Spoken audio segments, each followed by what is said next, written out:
The Hedonic Treadmill. Why nothing ever feels like enough. Act 1. The Broken Promise. Think back to the thing you wanted more than anything. Maybe it was your dream job, a new relationship, a bigger house, your first million, a new car, or simply a better life. You told yourself, when I finally get it, I'll be happy. And then you got it. For a few days, maybe a few weeks, life felt different.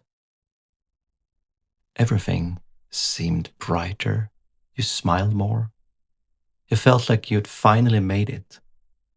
But then something strange happened. The excitement faded. The dream became ordinary. And before you knew it, your mind had already found something else to chase. A bigger goal, a better salary, a new phone, another milestone, another version of success. It's almost as if your happiness has an expiration date. Why? Why does every achievement eventually stop feeling special? Why does enough never actually feel like enough? Today, we're going to answer that question. Because this isn't a personality flaw. It isn't a lack of gratitude. It's something much deeper. Something built into the human brain. Act 2. The biological trap.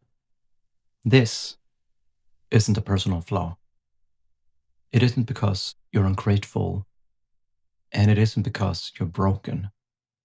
It is because your brain was never designed to keep you happy. It was designed to keep you alive. Psychologists call this the hedonic treadmill. Imagine running on a treadmill. You're moving, your legs burns, your heart races. You feel like you're getting somewhere. But when you look outside, you're exactly where you started. That's what chasing happiness often looks like. Every promotion, every new relationship, every new phone, every bigger house, every achievement feels like it should permanently change your life. And for a little while, it does. Then something happens. Your brain adapts. What once felt extraordinary becomes ordinary. Psychologists call this hedonic adaptation. The extraordinary becomes expected. The exciting becomes familiar. The miracle becomes normal. And suddenly, your mind starts searching for the next thing. So, how do we know this isn't just a theory? Scientists decided to test it. Act 3. The lottery and the loss. In 1978, psychologists set out to answer one of the biggest questions about happiness. Can extreme life events permanently change how happy we are? If the hedonic treadmill was real, these two groups should reveal it. They studied two completely opposite groups of people. Group number 1, lottery winners. People who suddenly had millions of dollars. Group number 2, accident victims. People who had suffered severe life-altering injuries. You would assume the lottery winners were ecstatic, and the accident victims were permanently devastated. And immediately after the events, that was true. But the researchers tracked them over a year. As the month rolled by, a bizarre trend emerged. The lottery winners' happiness level began to slide down. The excitement of the wealth became the new normal. Meanwhile, accident victims began to adapt. They found joy in small things again. Act 4. The Great Equalizer. After about a year, their happiness levels had moved much closer together than anyone expected. Not because their lives became the same, but because their brains had adapted. This is the real mechanism behind the treadmill. Your brain doesn't measure what you have, it measures what you're used to. The first time you drive your dream car, it's unforgettable. A year later, it's simply how you get to work.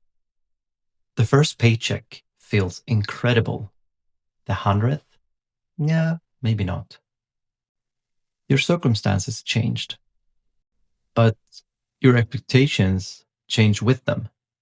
That's why every new achievement feels temporary.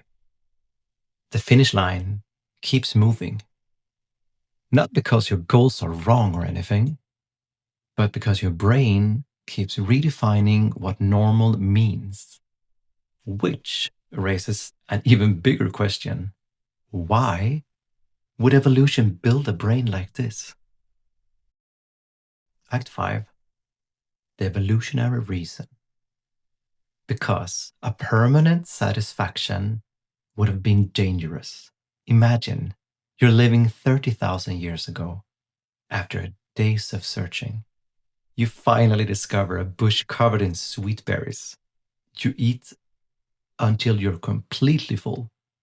You feel safe, comfortable, satisfied. Now imagine that feeling never faded. You ask yourself, well, why hunt tomorrow? Why gather more food? Why build shelter? And why prepare for winter? You wouldn't. You'd stay exactly where you were until winter arrived, of course. And then you die. Nature didn't reward permanent satisfaction. It rewarded continued motivation. The feeling that maybe there was something better over the next hill. That instinct kept your ancestors alive. Today, it's still running the same software. Only now, instead of chasing food, we chase money, followers, promotions, status, bigger homes, new phones. Our environment changed, but our brains didn't. Act 6, stepping off the treadmill. So here's the good news, guys. Understanding the treadmill changes the game. The goal isn't to stop achieving. Achievement isn't the enemy and will never be. The problem begins when you expect achievement to permanently change how you feel. Because no achievement can defeat a brain designed to adapt. The treadmill isn't broken, it's working exactly as evolution intended. Freedom comes from recognizing it. The next time your mind whispers, I'll finally be happy when? I'll finally be happy when? Notice the sentence.